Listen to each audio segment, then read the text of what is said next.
Birinchi jahon urushi va ikkinchi jahon urushi orasidagi davr 1918-yil 11-noyabrda Birinchi jahon urushiga yakun topadi. Versal shartnomasi bilan Germaniya, Avstriya, Vengriya va Ottomaniya imperiyasi mag'lubiyatga uchraydi. Biroq bu shartnoma nafaqat tinchlikka, balki yangi konfliktlarning asosini ham yaratdi. Bu 20 yillik davr tarixdagi eng dramatik davrlardan biri bo'ldi. Imperiyalar vafot etdi, yangi milliy davlatlar tug'ildi, ideologik urushlar boshlandi. Dunyo kommunizm, millatchilik va fashizm va ziddiyatli harakatlarning ta'sirida aylandi. 1929-yildagi katta depressiya iqtisodiyotni buzib tashladi va siyosiy barqarorlikni zaiflatdi. Bu davr 1939-yil Ikkinchi jahon urushining boshlanishiga tayyorgarlik ko'rishi davri bo'ldi.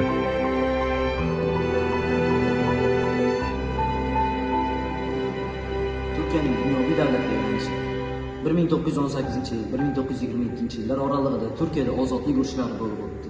Mustafa Kemal Atatürk rahbarligi davrida esa Turkiya ozodlik harakatlarini ham boshlab yubordi.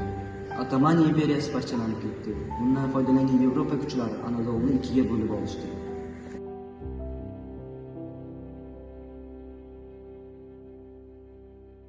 (1923-yil Laosen shartnomasi). Turkiya ozodlik urushlarida g'alaba qozongandan so'ng Laosen shartnomasini mustaqil davlat deb qabul qildi va unga oltin chiziq chegarasini berdi.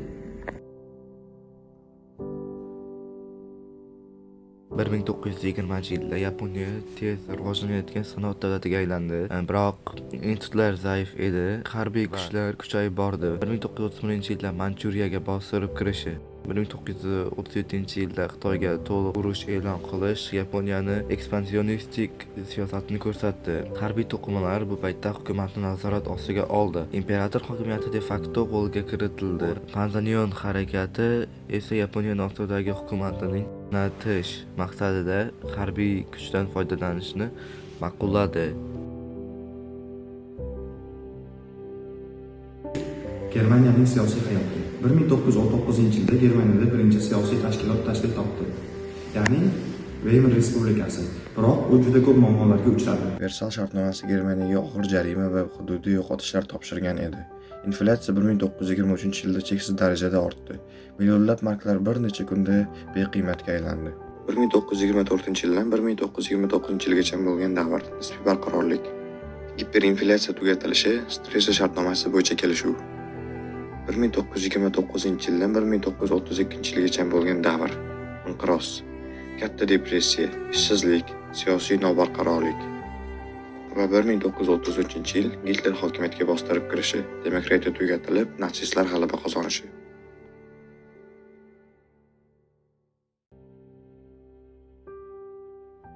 (1930-yilda natsistlar parlamentda eng ko'p ovoz yiqqan partiya hisoblanadi. 1932-yilda Hindenburg prezident etib saylanadi. Biroq 1933-yilda 30-yanvarida Adolf Hitler kansler etib saylanadi. Biroq bu to'liq hokimiyat emas, balki retsessiv qo'shinlar bilan koalitsiya edi. Reichstag uyi yong'inidan keyin Hitler Kristamaniya hukumatini o'rnatdi. Barcha boshqa partiyalar taqiqlab berildi. Qobil ovozlar yo'qotildi. 1934-yilda Hindenburg vafot etdi va Hitler Germaniya Reich kansleri etib saylandi. 1933-yil 23-martda hokimiyat to'g'risidagi qonunlar qabul qilindi va Hitler ikkinchi jahon urushiga tayyorlanishni boshladi.